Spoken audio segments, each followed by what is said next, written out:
is from Detroit, Mr. Spike Lee. Detroit. That's right, baby. I've always had love from Detroit from the jump. Right.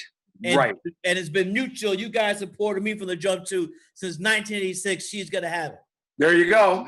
And like I said, everything else, after that, and I know Detroiters are going to really enjoy this film. I mean, you had me from the beginning. Marvin Gaye, Inner City Blues. That's right. That came on. I'm just going, I'm going to love this. I know. And then the classic. Well, as you know, in my opinion, maybe yours, that's many others. Marvin Gaye's What's Going On is one of the greatest albums ever made. Oh, absolutely. The album came out in 1971, as you know, right during the Vietnam War. And Marvin had an older brother named Franklin who did 3 tours in Vietnam. He was a radio operator. So Franklin is writing his brother letters. Marvin's reading these letters, seeing what's happening in Vietnam. And then at the same time, Marvin's seeing the Bloods, the black Vietnam guys, come back to Detroit all messed up. And it's my opinion that those 2 things were the impetus for one of the greatest albums of all time, What's Going On. And I'm honored to have several of those songs in the 5 Bloods. Absolutely. Like I said, the soundtrack alone, like always with your stuff, it's like, this is great. Like you said, you got Marvin Gaye, the Chambers Brothers, and Wagner. I mean, and also, my brother Terrence Blanchard, his score. Right. Yeah. Fantastic. Now, tell me, how did this whole thing come about for the story of the movie? I mean, great story. Well, the original story is written by Danny Bilson and Paul DeMeo, and they wrote it. A producer named Lloyd Levin, my co-producer, he optioned it, gave it to Oliver Stone. Oliver had it for 2 years. For some reason, walked away. Lloyd called me up, said, boom, here's his script. And my co-writer, Kevin Wilmot, said, you know what? This is a great story. Let's just turn the perspective around. Let it be from some Bloods, black Vietnam vets. Right. And like you said, I remember those guys when I was growing up. I had a brother 10 years old, or had one 10 years older than me, but he was over there and would talk about, the stuff where they're running along and it's like, they don't know who's, what's going on. I mean, that was an intensive war. And we got sent to the front line also. That's for sure. And then now here you go. The guys are going back to honor their fallen guy. Played by Chadwick Boseman. Yep. And then Norman. There you go. Their squad leader. And I was going to say, yep, he was the first one always out. Come on. Like that. Yeah. And then they had some other business to take care of too, which was an interesting thing to think about. It's like, would I go back for that? Well, it's not really a spoiler. These middle-aged black Vietnam vets are returning back to Vietnam for the very first time since they left to reclaim their squad leader's remains. And his remains are buried amongst gold.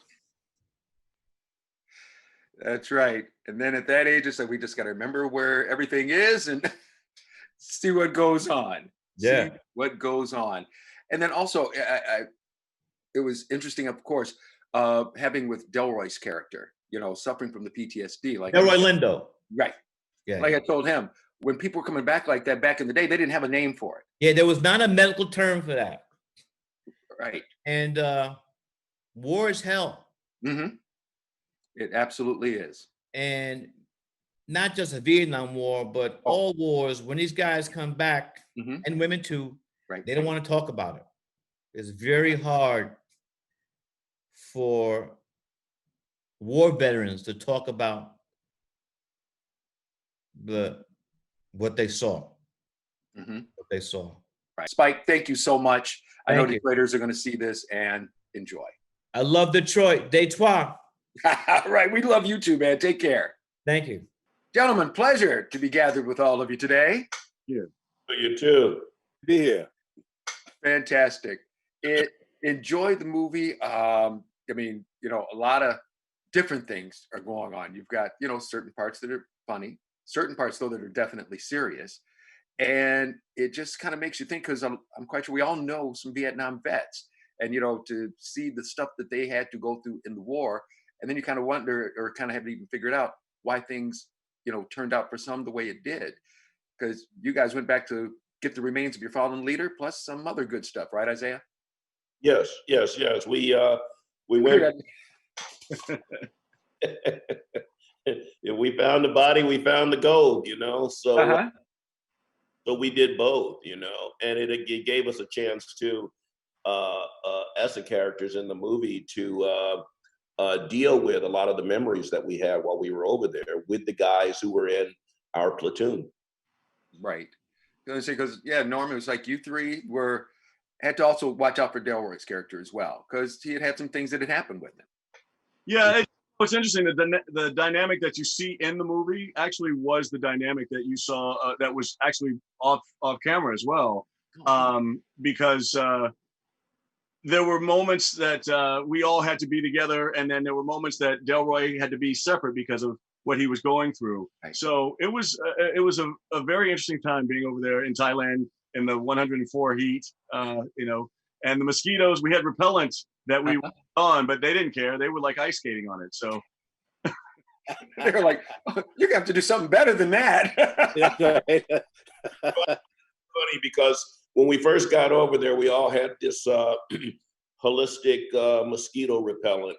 Uh-huh. But the time we left, I could not get enough DEET on my body. Right. It was like, give me whatever you got. I don't care. I don't care what it is. anything. I say it's like all of us looking for sanitizer a few weeks back. Yeah. Give it to me. And speaking on that, when we got to Chiang Mai, the air was so bad we had to wear masks there. Oh, geez. Because of the pollution, and that hasn't changed for us. Yeah. If anybody had ever told you I can now walk into a store wearing a mask and nobody will say anything, it's like, okay, this is completely different. It's like your guy Clark, he's back over there, and he finds out some other stuff that from the past that comes back to light on him. Yeah. So and quite a surprise. I didn't want to give all of that away. Right. But that's just one of many children who are left over there, and their lives, as she talks about, as being a Black person there, is another dimension of that conversation of what it means to be Black in the world today. Right. Yeah. Right. No, that's for sure. And then just have to ask you, I mean, obviously you guys worked together on, a lot of the scenes. Like you said, you're overseas together. So is it now like you guys are old Army buddies? Do you call each other all the time and hang out? Well, you can't, but you call each other. Well, I try not to call. It's interesting. I mean, I love the death. Lives started, we came back to our lives, and there were moments that, we tried to reach out and trying to get together, but people travel a lot, people work a lot. And so this has been actually a great reunion for me, at least, even virtually. It's been great. Yeah, likewise. And now they got to deal with me. They got to sit with me. I mean, usually it's like I got some kind of disease or something. It's like, but I'm glad that we could do something like this, because then they just have to sit there and take it. Oh. Right. and also, Isaiah, a special greeting to you when you were here a few years back doing the movie Cedar Rapids. Mm-hmm. Remember the young guy, Ian, the gentleman who was in the wheelchair? Oh, yeah. Of course. He's a good friend. I told him I was going to talk to you, so he said hello and hopes to see you soon. Oh my God! Tell him I said hello. He was fantastic in the movie, I thought. Right. He was great. But please tell him I said hello. I certainly will. Gentlemen, thank you all so very much for your time. Enjoyed it. And Detroit will enjoy seeing this movie. Thank you. Thank you. You got it. Take care. Gentlemen, how are you today? Well, how are you, sir? All right. Good to see you both. Likewise. And also, here you are, your father and son in the movie. And Delroy, got to just start with your guy. He evidently, had some things happen to him when he was in Vietnam. So he was still carrying around a lot of issues. And it made me think back, we knew a guy like that when I was growing up, but they didn't have a name for it then. And at least now, thank goodness they do, because your guy just, needed a little bit of help. Needs a lot of help. And I was helped in this process by speaking with, I have two cousins who are in Nam, vets. They spoke with me at great length about their experiences in Nam, coming back to America, and also negotiating PTSD.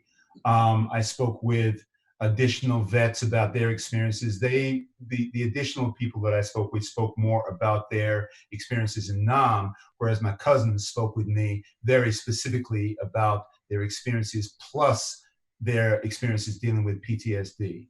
I then spoke with a retired major, a lady who was in Iraq. She also spoke with me at great length about her experiences dealing with PTSD. So those experiences, plus the various other aspects of the research that I did, gave me a solid foundation as I was beginning work on this character and working on this film. Right. And I was going to say, Jonathan, you play his son, and to an extent, you guys had a strained relationship as well. And, obviously, you're smiling like, oh boy, did we? But, with your dad character, but it was evident that you both did love each other, and you were trying to, work out some things. That's right. Yeah, I mean, that's the great conflict between a father and a son, regardless of them being your biological father or whoever your paternal figure is. As a young man, I feel that quite often. You're always chasing them. You're always chasing your father. The only person I feel the first person that can tell you you're a man is the man that made you. And you're regardless of how you feel about the fella, regardless of how present they are mentally, physically, socially, you're in that chase. And I think in the film, that's what, from my perspective, that's what I was trying to do with David and Paul. To really show that chase and that need for being seen and being accepted into the fraternal world of manhood by Paul. I gotta say this, that I'm glad to hear you say that you also saw the love between us, because that was really important for me.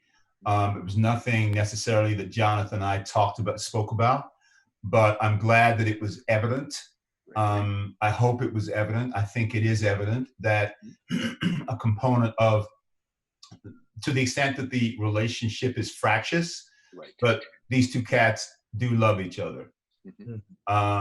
And the instances in the film where that comes through were very important, and as important as exploring the fractiousness. I just gotta say one more thing to that, because an image came to me, is that these men are tied together. Right. And as you know, if you've seen the film, there's a moment where they're literally tied together. And the only thing he's connected to, David is connected to, is his father. The stakes are as high as they get, and vice versa. I felt that the thing that mattered most in the world to my scene partner and to the man that was playing my father and to Paul and to Delroy in that moment, what was on the other side of that rope, which was his son. And that's I just had to say that because it was such a powerful image in that moment. Yeah. Right. Well, like you said, altogether, very powerful movie. People go out there and see it. Check this out. Like you said, very good. Gentlemen, thank you so much for your time, and look forward to getting Detroit out there to see this movie. God bless. Thank you. You guys too. Thanks so much. Be strong. Same to you. Same to both of you. Right. Right. Take care. Yep.